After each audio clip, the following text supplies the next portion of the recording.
Deputado federal Luiz Carlos Rauli, filiado ao PSDB do Paraná desde 1995. Exerce o 5º mandato de deputado federal, depois de ter sido vereador, prefeito de Cambé, sua cidade natal, e secretário de Fazenda do Paraná.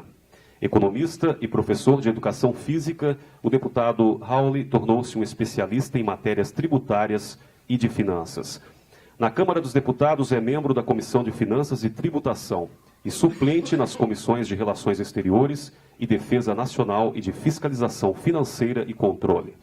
É presidente do Grupo Parlamentar Brasil-Estados Unidos, integra as frentes parlamentares municipalista, da saúde, em defesa do regime próprio da Previdência Municipal. É membro da Frente Parlamentar Católica, integra o movimento Unidade Focolares e o Grupo Pró-Congresso, que defende a ética na política. É convidado do Conselho Superior de Economia na Federação das Indústrias de São Paulo. Preside o Fórum Interparlamentar das Américas, entidade que reúne congressistas das Américas para discutir temas comuns ao continente e fortalecer o papel do Congresso na política mundial, a exemplo da busca de formas de combate à pobreza, ao terrorismo, no exercício do livre comércio e na valorização da mulher na sociedade. Área de atuação. Foi autor das leis das sociedades anônimas, da Lei de Transparência Total, da Lei Rauli, que criou a compensação financeira dos sistemas previdenciários públicos com o INSS. Atuou na lei que criou o Simples e nas leis que ampliaram a abrangência do Simples, ultimando com a criação da nova Lei Geral da Micro e Pequena Empresa. Destaques. Em setembro, o deputado que foi relator do PLP 123/2004, a chamada Lei Geral da Micro e Pequena Empresa, aprovou este projeto no plenário da Câmara dos Deputados por ampla maioria de votos, após negociar com todos os setores da economia nacional. Foi relator da lei que consolidou o maior acordo extrajudicial do mundo, possibilitando o pagamento de mais de 42 bilhões de reais para os trabalhadores que foram prejudicados com os expurgos dos planos econômicos Collor e Verão no FGTS. O grande tema de luta do deputado Luiz Carlos Rauli é o sistema tributário nacional. Ele tem um projeto de lei que reduz a tributação a uns 12 itens, isenta 400 mil do pagamento de imposto, mais especificamente alimentos, medicamentos e vestuário. É uma forma de distribuir rendas sem reduzir benefícios. É a reforma da Justiça Social. É autor da emenda do Refis 3, que parcela débitos com o fisco, vetada pelo presidente Lula. É autor do projeto que limita a publicidade infantil, já analisado, debatido e pronto para votação. É autor do projeto de lei que cria a Universidade do Norte do Paraná, da educação em tempo integral e melhora o orçamento para a saúde. Portanto, aí está o deputado federal Luiz Carlos Rauli. Com a palavra.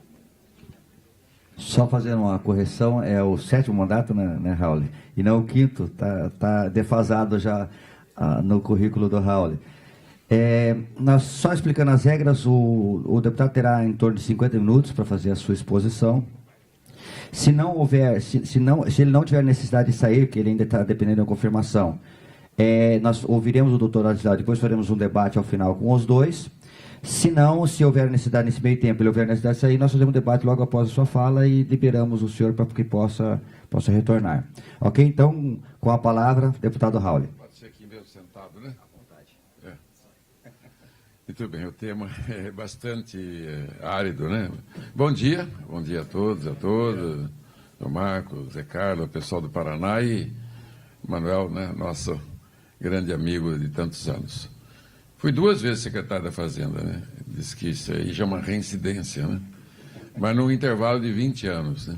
Eu fui na década de 80, era feliz e sabia, né? E depois voltei agora em 2011 até 2013. Tempos difíceis, né? Muito difícil.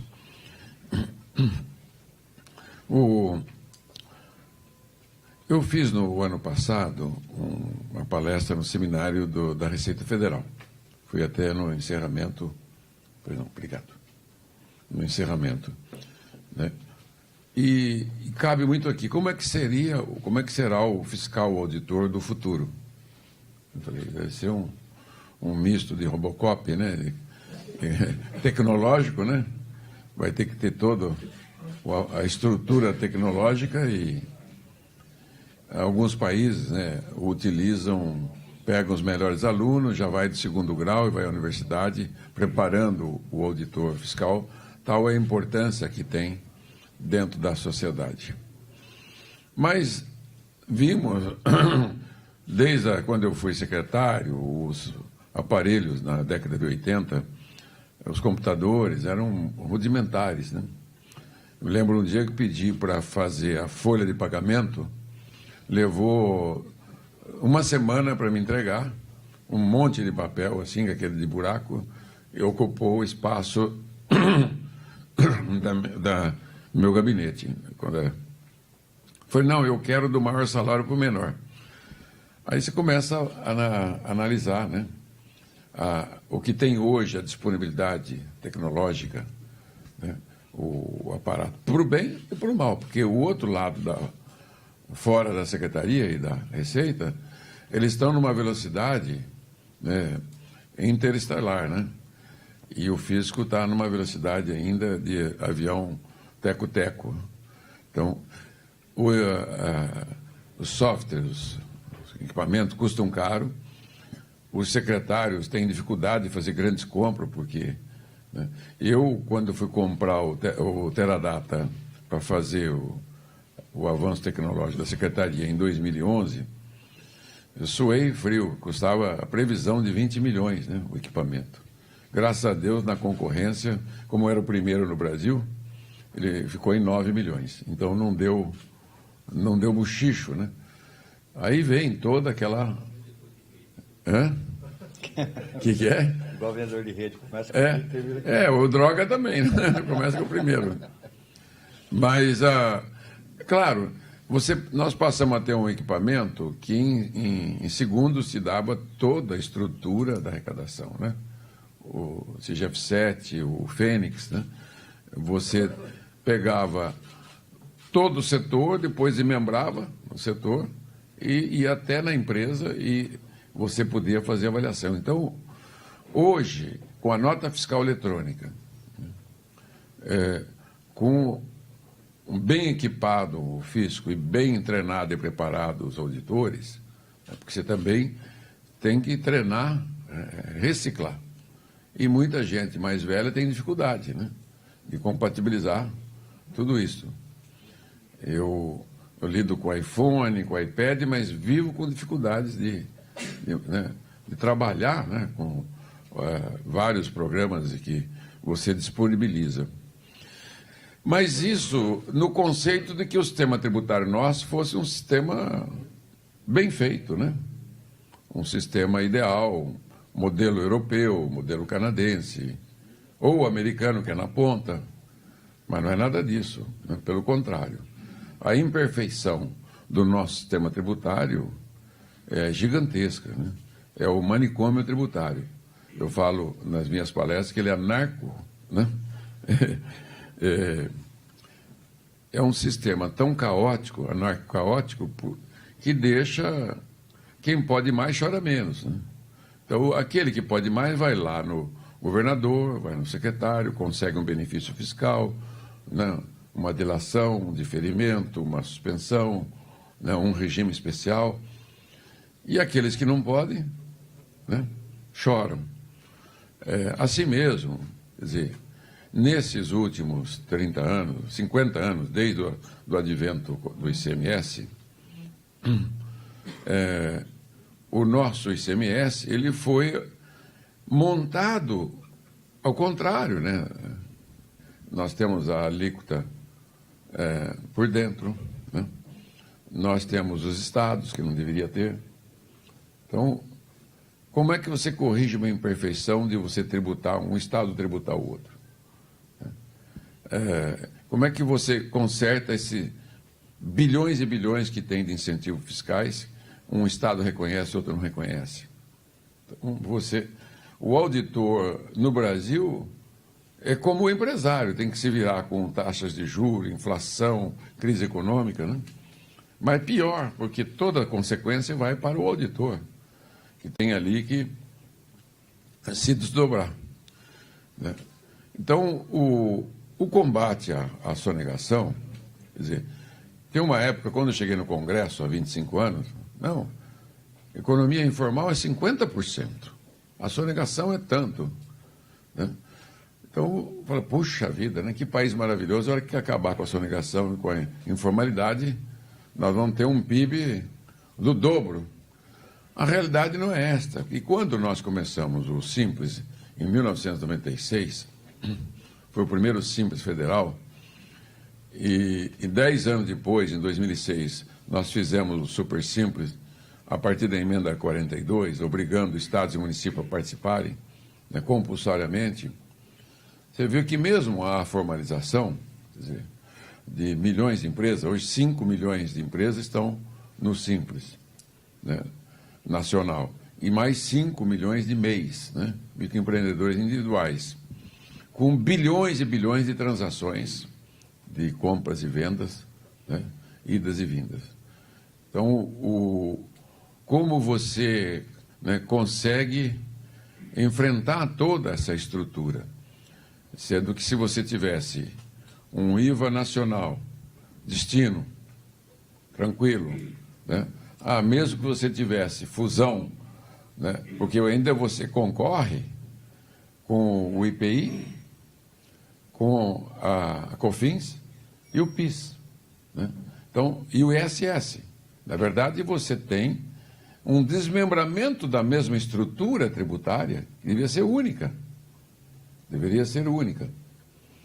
Eu hoje, evoluindo no tempo que eu vim, com várias propostas de reforma, discussões, debates, já ouvimos todos os que trabalham nessa área nesses últimos 25 anos, que eu participei de todas as comissões, desde o Mussa Demes, que já está lá, né, já foi embora para o andar de cima, né, o Germano Rigoto, depois o Sandro Mabel, o Virgílio, né, e ultimamente, ontem mesmo era para ter sido lido o novo relatório do André, lá da Alagoas, e acabou não dando quórum, nem clima, né, com essa briga toda que virou lá. Mas o que ele vai propor é tentar consertar o caos, o emaranhado que se tornou o sistema tributário. E todo o foco da reforma vem para cima do ICMS. Vem para cima do ICMS. O Senado, mesma coisa, né? Todas as vezes que o ministro Nelson Barbosa, quando ele era secretário-geral do Ministério e presidia o CONFASE, sempre a tecla era a mesma. Quer dizer, eles não têm visão e capacidade de fazer uma reforma completa do sistema tributário. Um outro item importante é qual é o montante de incentivo fiscal que tem o ICMS. A Receita Federal já vem fazendo obrigatoriamente, e está lá em gastos tributários, que é a renúncia fiscal dele, eles declaram. Então, ele é obrigado a ter no projeto, no plano plurianual, e é obrigado também a ter, né, quando envia ao Congresso, e está lá na página da Receita. Então, aqui, no previsão de renúncia fiscal dele, 271 bilhões. Puxa, mas como? Sim, só do IPI, né, renúncia de 4 bilhões, não, de importação, 4.900. Imposto de renda, 36 bilhões. Jurídica, mais 44. Né, e renda na fonte, 8.900. IPI, 22. Aí vai. Então, você tem a contribuição previdenciária, 54 bilhões de renúncia. Mas alguns poucos estados tiveram alguma forma de cálculo de renúncia fiscal. Fora isso, você tem o contencioso, né?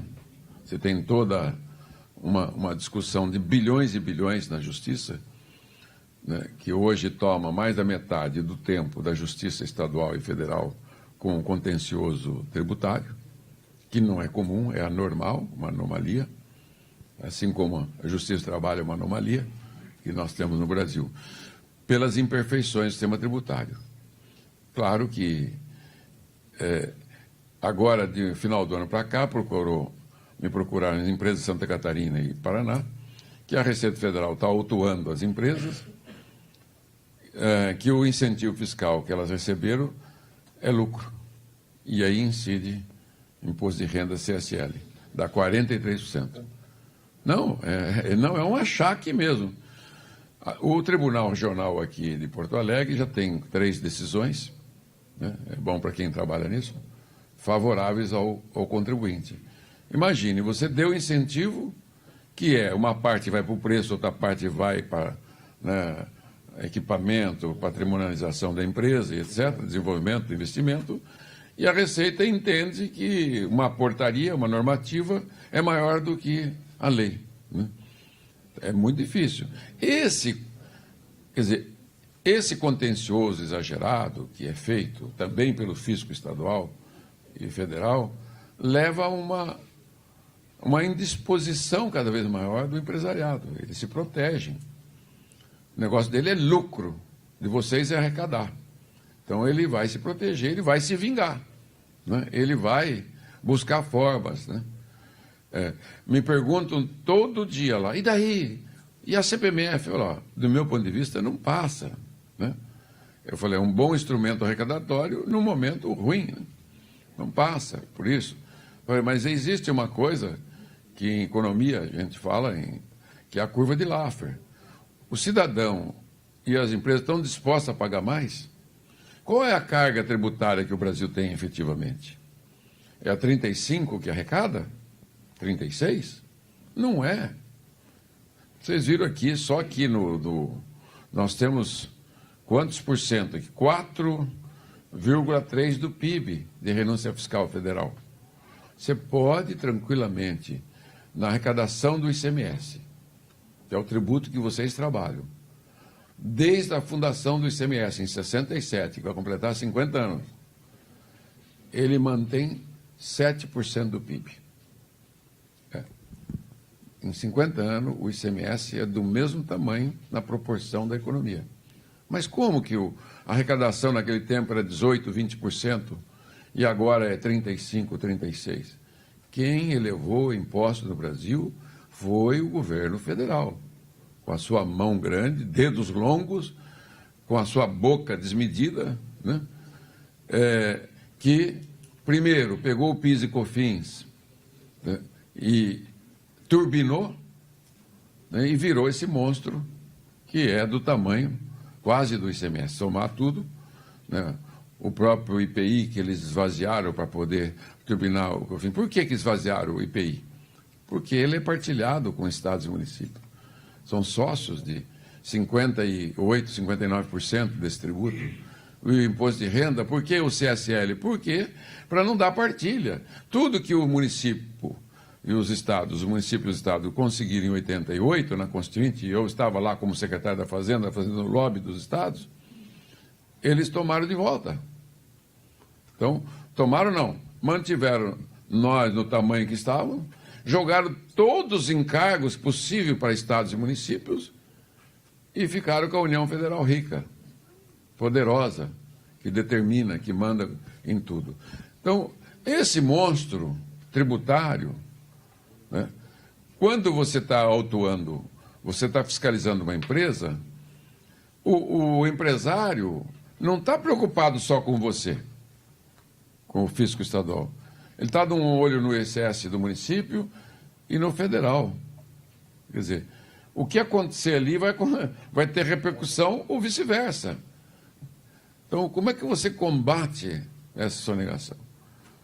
Primeiro, uma coisa que é a vigilância hoje da sociedade, em cima do auditor fiscal, que é motivo de inveja e de cobiça de outros segmentos, né, do setor público, inveja e de cobiça, que acha que acha.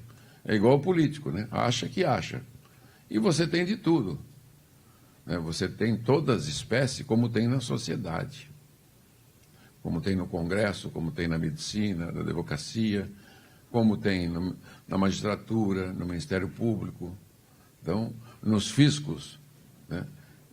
Repete também o percentual de pessoas majoritariamente boas. Então, na polícia, né? Então, o que nós temos que estar atento hoje é que a sociedade transparente, online, né? Telefone, grava, filma, tudo, né? as contas públicas, a lei de acesso à informação, a transparência. Eu mesmo sou autor da mais antiga lei de transparência, que obriga a publicação, né, das contas públicas da 4320 na internet, mas depois vi que era pouco, depois evoluiu, né? Então você tem na lei de responsabilidade fiscal, tem que ir lá prestar conta, não é mais você botar um papel na porta lá da Secretaria da Fazenda, né, você tem que ir à Assembleia, você tem que dar respostas.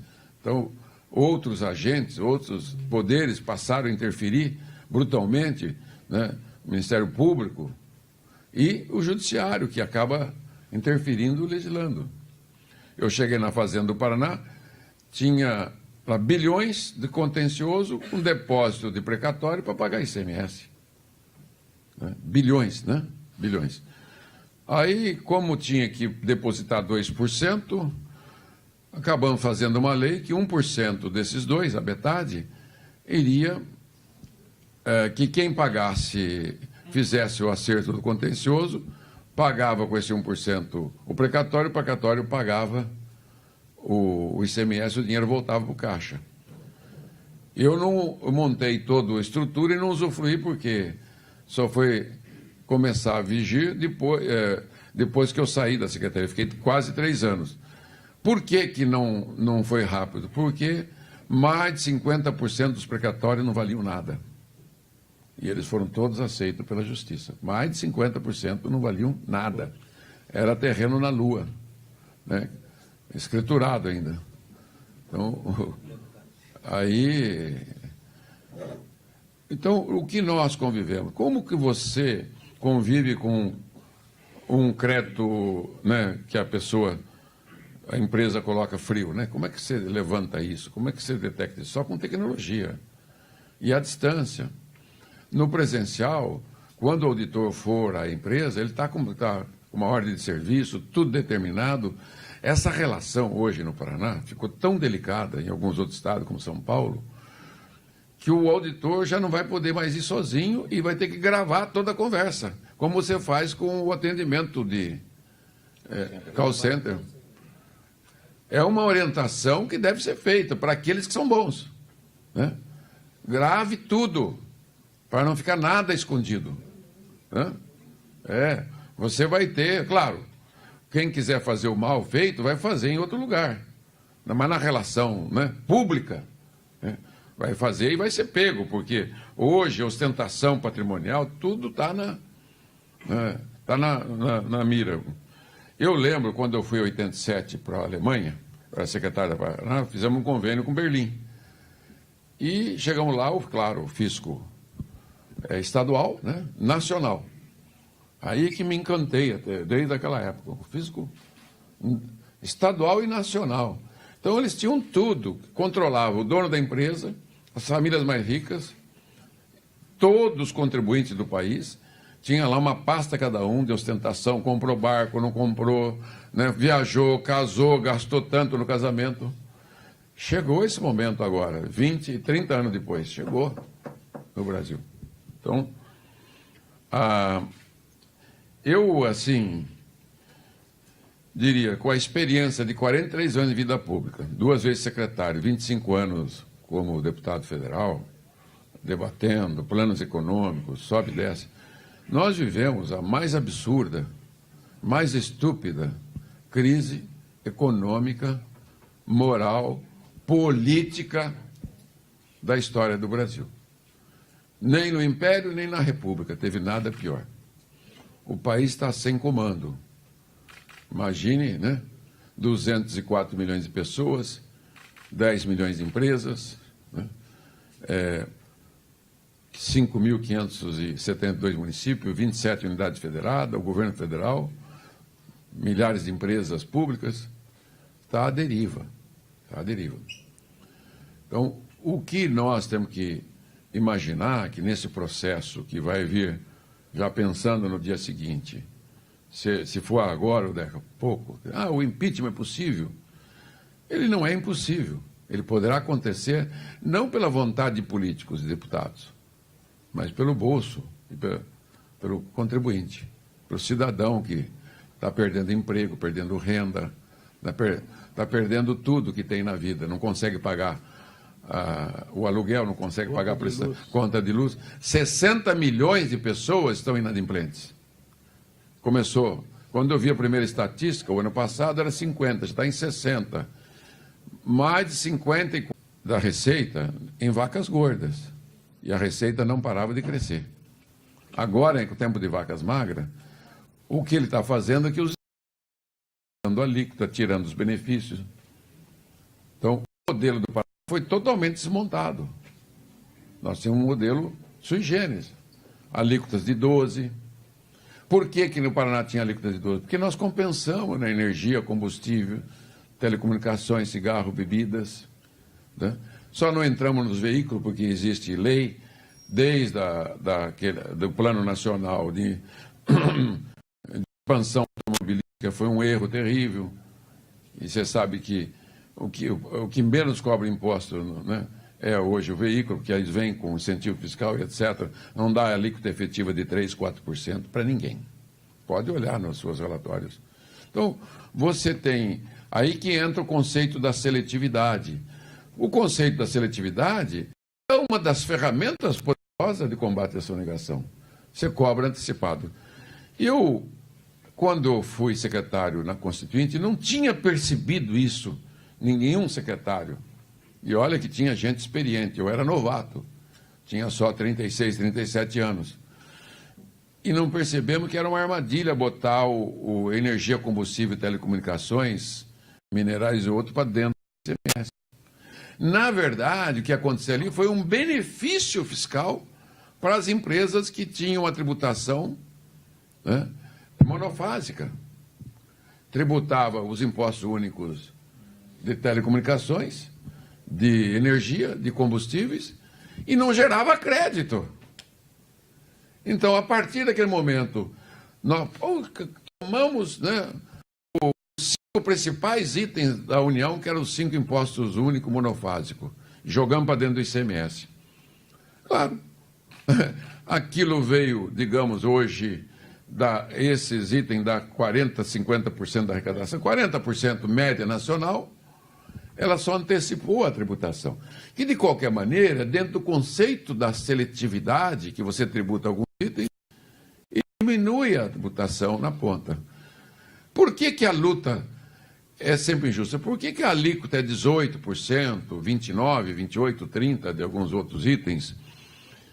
E, na verdade, ela não é 18%, ela é 20 e pouco, porque ela é por dentro, né? Depois ainda se incide os tributos federais.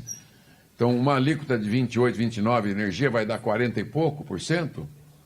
Então, são essas coisas enganosas que destroem o conceito do sistema tributário. Eu idealizo, olha, um modelo de sistema tributário compartilhado. Eu já não defendo mais o imposto seletivo único para substituir. Eu defendo que tem que ter um seletivo, como tem na Europa e nos Estados Unidos, que arrecada X, como arrecadava antigamente, e o restante você coloca uma alíquota moderada.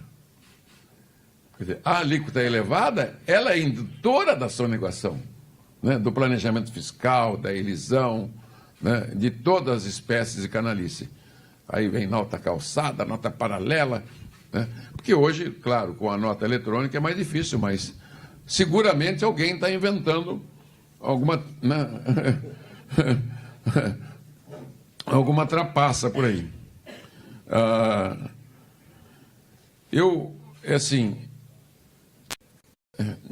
Nesse modelo, vocês fazem o que pode.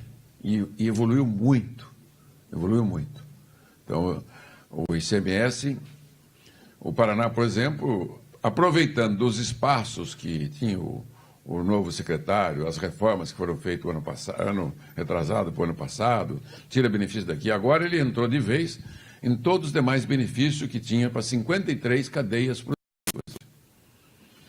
E entrou de sola na microempresa, cobrança antecipada, né, substituição tributária, praticamente destruiu o Simples. Está destruindo o Simples. Estuprou o Simples. Estuprou o Simples. Então, quer dizer, tudo bem, ele arrecada, beleza. Mas o secretário da Fazenda, ele não é o chefe da Receita. O chefe da Receita, estadual, federal, municipal, ele tem obrigação de arrecadar, né? Ele é fiscal, exação, buscar o máximo. O secretário da Fazenda é de política econômica, é diferente. Ele tem que pensar que se ele matar a galinha dos ovos de ouro, ele não vai ter arrecadação no futuro. E eles estão matando as galinhas e ovos de ouro, que são as empresas.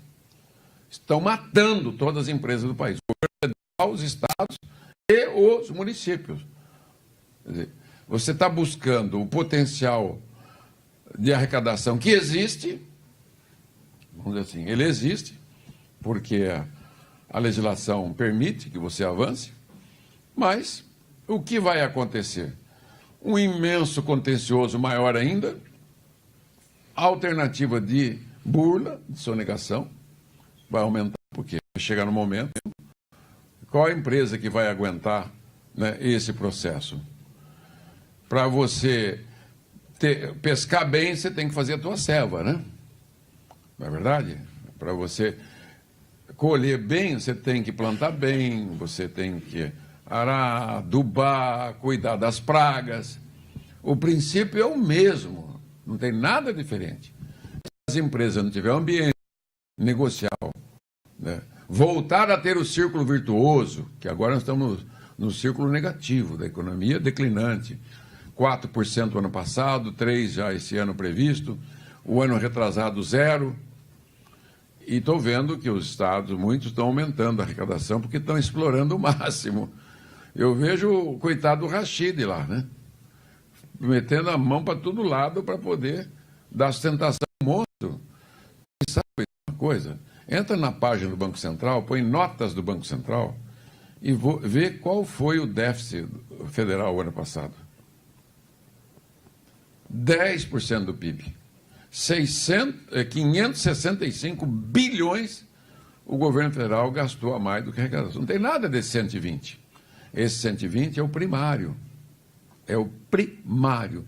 Que é o primário? É uma enganação que foi feita pelo mercado para dizer que antes de pagar os juros, né, a dívida, ele obteve um superávit antes.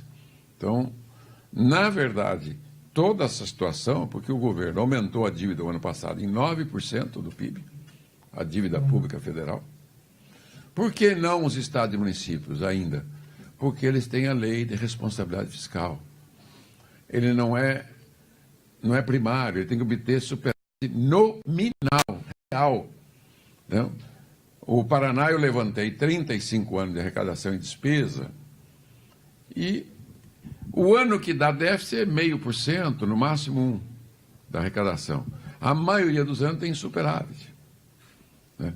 Quando você vai no conceito de empenho, até que algum dá déficit. Quando é processado, dá superávit os 35 anos. E pago, então... Então, assim, você olha um monstro lá em cima. A centralização, o presidencialismo brasileiro, ele é imperial. Dom Pedro I e II, né, e o presidente da República de todos os tempos, não tem nada aos dois. Tem poderes maiores, legisla medida provisória. Tem a mão no Supremo, nas cortes, porque ele que nomeia. Né? Tem a mão na Procuradoria, porque ele que nomeia. Então, o poder central brasileiro, que criou esse monstro e que nunca mexeu no sistema tributário, tem um responsável, chama presidencialismo, esperando um Messias público que venha resolver. Assim como os judeus achavam que Jesus veio para resolver os problemas mundanos contra o Império Romano, que ele seria o novo rei, que ele resolveria os problemas de água, esgoto, comida para os pobres. Então, não existe esse Messias, não é Lula, não é Fernando Henrique, eu sou tucano, não é Dilma, pior ainda, coitada. Né? Dá dó, né? Dá dó. Ela está embaralhada, o poder é muito pesado. Quer dizer, é uma coisa... Olha, tem hora que eu paro e penso a multiplicidade de responsabilidade, de conhecimento, tomada de decisão. Gente que tem um mandato de deputado que é singular em meio de 513, já tem responsabilidade. Você que é o auditor singular, você que é chefe inspetoria de arrecadação, tributação, fiscalização. Quer dizer, imagine ela com todos aqueles encargos, ela está atrapalhadíssima. E o pior é que está destruindo tudo. Milhares de empresas quebrando, fechando, sucateando. Já passou a crise de 82, 81, do fim da ditadura. Eu me lembro bem que eu fui prefeito eleito em 82, 83 estava já com os resultados cacos daquela crise econômica, era o Delfim. Eu falo para ele, você prega muito, mas você deixou. Tinha na minha cidade de Cambé 42 indústrias quebradas. Como é que está meu horário aí? Tá? Então tinha 42 indústrias quebradas, 16% de desemprego. E olha que nós estamos agora, nós estamos com 7% de desemprego, com 10 milhões de pessoas. E avança, esse desemprego vai para 10%. O que derruba o governo, se fosse qualquer país europeu, já tinha trocado o governo 3 vezes, que é parlamentarista. Só não é parlamentarista nos Estados Unidos porque o presidente da República, ele se submete a um Congresso forte, poderoso, a um judiciário forte, aos estados fortes. Qualquer emenda constitucional que mexa com a estrutura federativa, se não for aprovada pelo Congresso americano, tem que aprovar por mais da metade dos estados americanos nas suas assembleias. Isso se chama federação. Não essa federação de Araque, de mentira que tem no Brasil desde a fundação da República. Um presidencialismo, né, imperial, arcaico, carcomido. Tem 2, 3 mil funcionários na Casa Civil, lá no Palácio do Planalto, que mandam no país. Eles são inteligentes, brilhantes, a maioria. Comandam a estrutura do país. Acham que estados e municípios, prefeitos, funcionários estaduais e municipais não servem para nada. Né? Essa concepção. Você não está hoje na reflexão, assim, o Brasil vive um grave problema político, gravíssimo econômico e gravíssimo ético-moral. A essência da existência do Estado no Brasil. Toda hora tem e-mail para diminuir o Congresso para metade, para cortar o país, o governo para metade, para fazer o Estado mínimo, para não sei o quê. Então, nessa loucura desenfreada, que se tornou hoje a mais poderosa rede de comunicação da história da humanidade, nunca tivemos nada tão poderoso. Eu achava que a televisão que era poderosa. Né?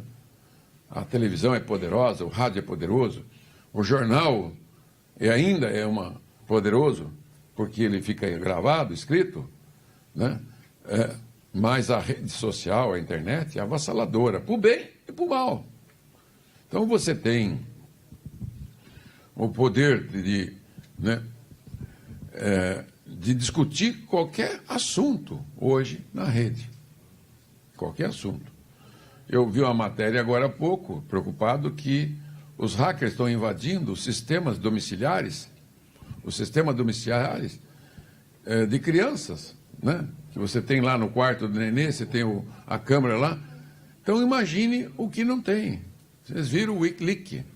Nós já tínhamos ouvido falar do famoso projeto Angelon, lá, o consórcio inglês, americano, australiano, que controla a mídia no mundo, que aqui o LinkedIn lá, que denunciou aquela coisa toda, que tudo é resultado desse controle mundial. Aqui também tem.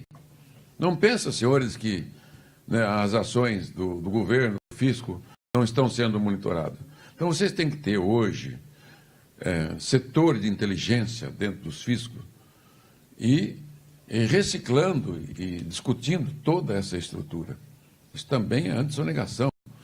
Já ouviram falar da inteligência das empresas, que eles fazem de roubar inventos, de roubar a tecnologia dos outros? O que custa roubar uma informação do fisco? Né? Apagar uma informação do fisco? Então, é um momento crucial. Eu falo assim, o Brasil vive um momento de ponto de inflexão. É bom isso? Não é bom, não é desejável. É bom. Eu acho que é bom. Nós chegamos nele por exaustão do modelo, por esgotamento do modelo. o modelo do Estado brasileiro, do sistema tributário brasileiro, do sistema previdenciário que privilegia alguns em detrimento de milhões, por exaustão da questão trabalhista, desse contencioso nojento, asqueroso, que destrói as relações empregado-empregador, né? Seguramente não é benéfico, porque se fosse benéfico, todos os países do mundo teriam o mesmo. O esgotamento do modelo do SUS, que foi construído para atender, né, a população, porque 150 milhões de pessoas dependem do SUS e 50 de plano de saúde, e está o modelo que é bom, eu concordo com ele, apoio ele, mas ele está exaurido, né? O sistema, a estrutura de segurança pública está, né, numa situação dramática. E a educacional? Né? Então, eu vejo assim, é a hora de mudanças. Então, aproveitamos. Eu venho conversando com deputados do PT, peguei meia dúzia de elite deles, do PPS, do DEM, né? Alguns do PP, de outros partidos, tentando criar grupos de discussões, uma ponte para o amanhã, né? Para não perder. Assim, tem solução um plano econômico agora com a Dilma? É isso que vocês devem imaginar. Tem solução? Ela tem condição de comandar um processo de reforma, de negociação com empresários, trabalhadores, governadores, prefeitos, partidos políticos, categorias de funcionários públicos, né? Corporações poderosíssimas? Não tem. Desculpe, com todo respeito, não tem. Então, para essa mudança de paradigma, nós temos que estar organizados e saber o que você quer. Ninguém vai manter o seu status quo. Para poder construir o novo Brasil, cada um vai ter que abrir mão de um pouco. Olha o que eu estou falando. Para consertar o Brasil, cada um vai ter que abrir mão de um pouco do que você tem. Então, uma nova ordem, né, econômica, política, né, de organização do Estado, nós temos que pensar, não dá para fazer de tudo que está sendo feito. Não dá. Você pega uma estatal, você acerta 5 diretores e presidentes bons e erra em 10.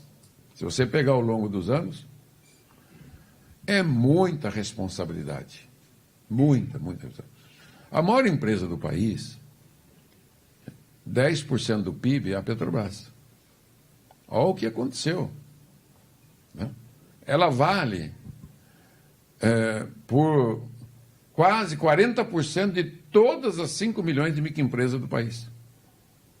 40% das 5 milhões de microempresas do país.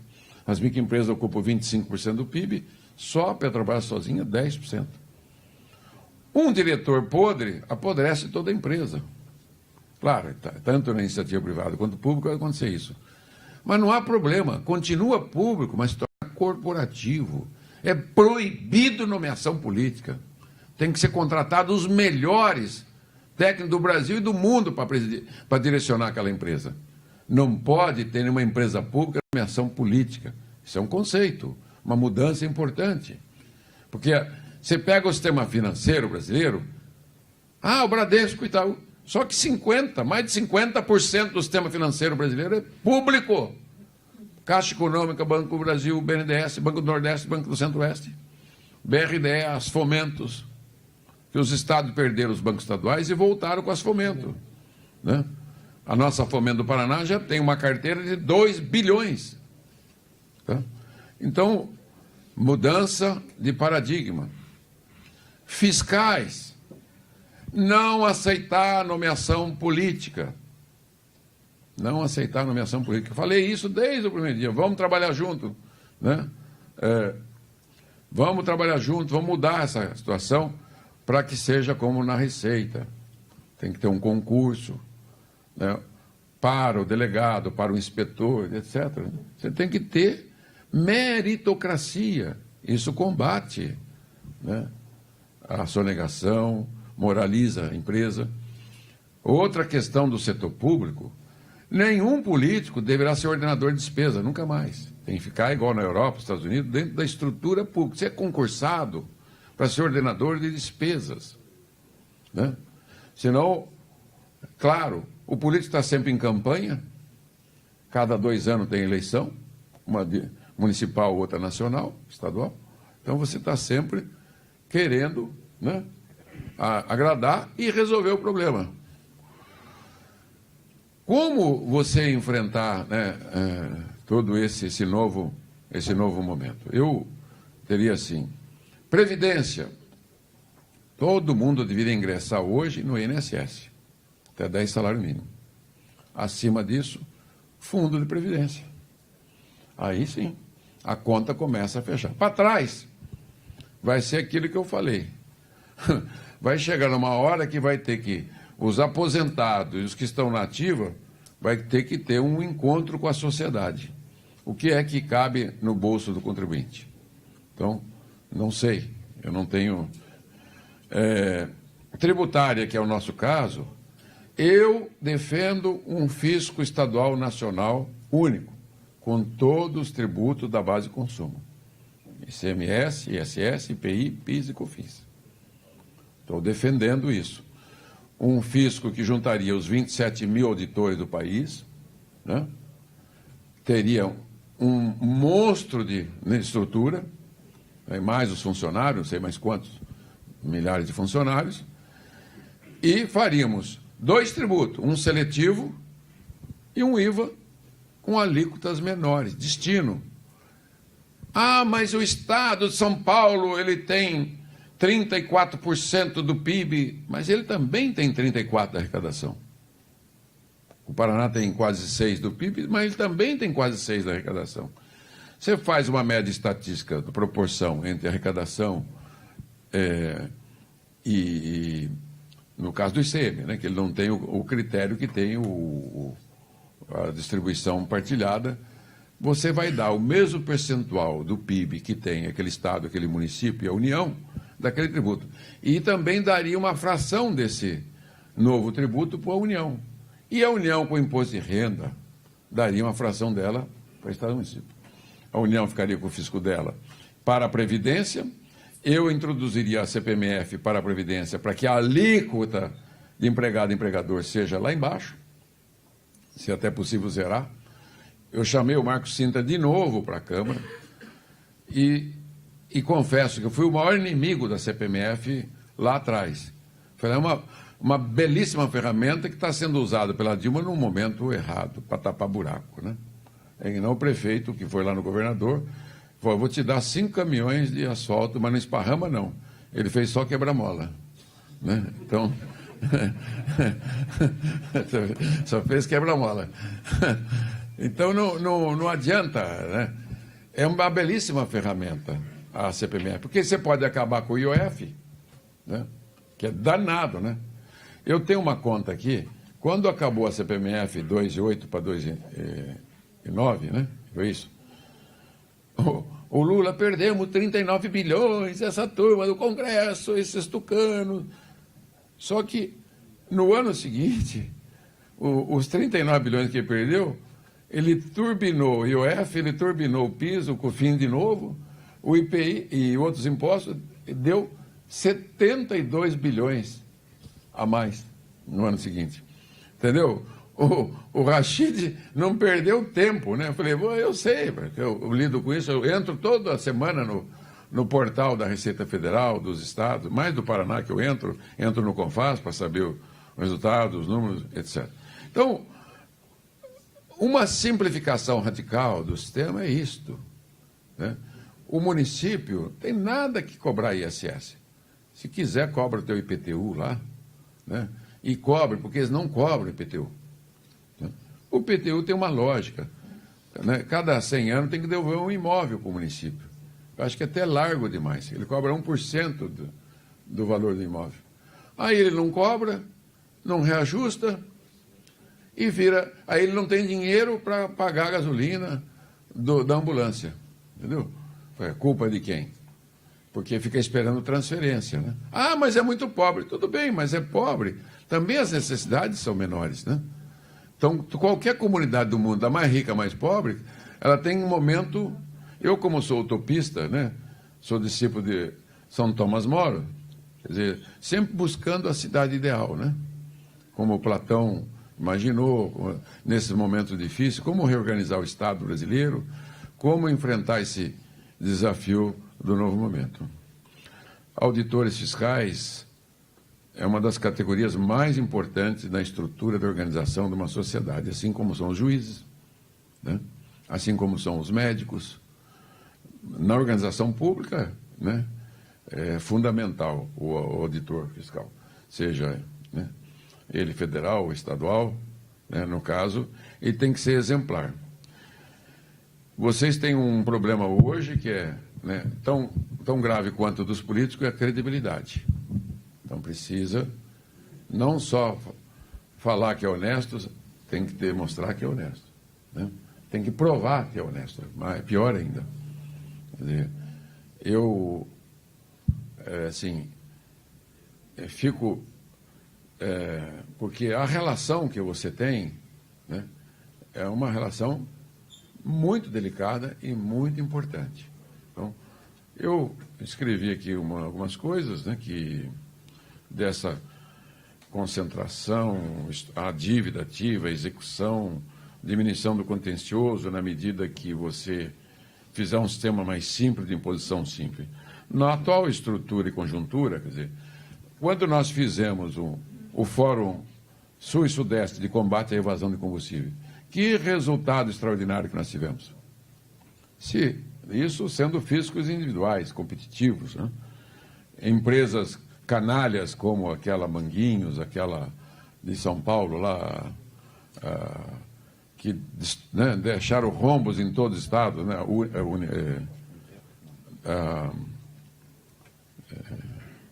Como é que chama? Da Venezuela lá. Univem. Esses, né, fraudadores, né, canalhas. Esse tipo de empresa a gente tem que eliminar de vez, não sei, tem que juntar todo mundo, criar uma, para sair dessa... E também alguns juízes, né? Nós tínhamos um juiz lá em Araucária que vivia dando decisão favoráveis aos sonegadores e infratores. E eu, besta, fui uma vez falar com o esse cara tem que tirar, não, secretário, é irremovível, não sei o quê. Eu falei, puta merda, né? Aí descobriu outras coisas, eu falei, puta, que caramba esse troço, rapaz, como é difícil. Você negava na autorização, ele ia lá para a justiça e pegava. Que nem no tempo no tempo que eu fui secretário em 87, 90, com o gado, né? Fechava o frigorífico, o cara abria de novo, ele vinha pela justiça. Aí um dia o cara encheu tanto o saco do Álvaro que eu falei, vou fechar aquele frigorífico lá. Botei 50 pessoas, policiais, fiscais, lacrou tudo, né? Quando chegou no final da semana, isso foi numa sexta, quando foi no sábado para domingo, o escritório pegou fogo, não ficou nada. Não ficou nada. Aí eu, passados os anos, né, eu falei, tributar a carne é um negócio terrível, né? Porque ela é de consumo rápido e em Estados Unidos a carne em Nova York é a máfia que comanda, né? Sabia disso? É a máfia que comanda. Porque é cash, né? Mata, bate, entrega e pega o dinheiro, né? É que nem o ônibus, né? Entrou, pagou, né? Você deixou o advogado rico em Curitiba nessa época. Teve um advogado que foi lá na repartição com a liminar para dar a escritura. E quando ele liberaram para ele saiu sorrindo, né? Daí eu falei, pô, mas qual é o motivo da alegria? Ele disse, cada vez que vocês bloqueiam, eu ganho o meu. Olha, concluindo.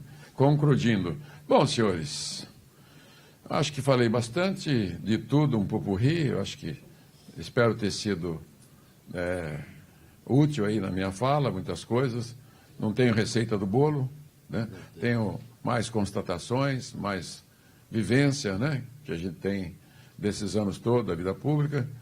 Esperar, né, que cada um cumpra com o seu dever, com a sua parte.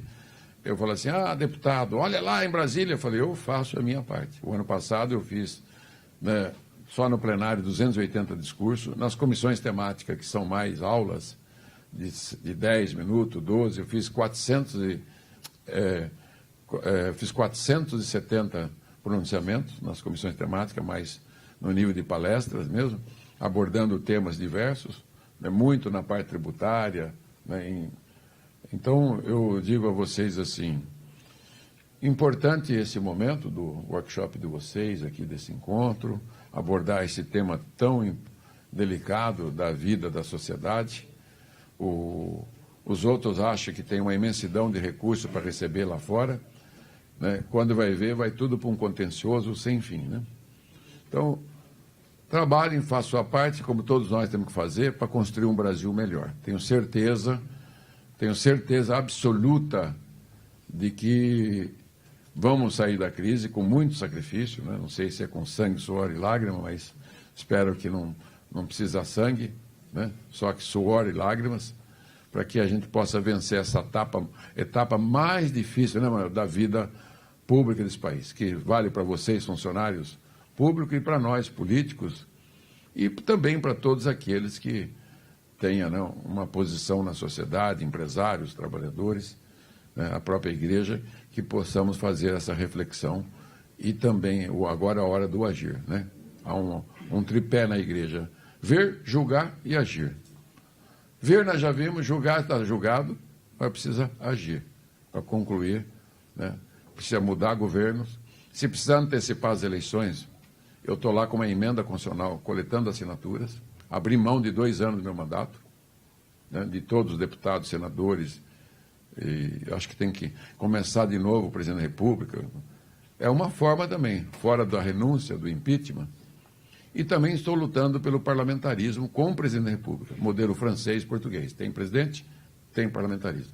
Então, nós temos que ter perspectiva de mudança política,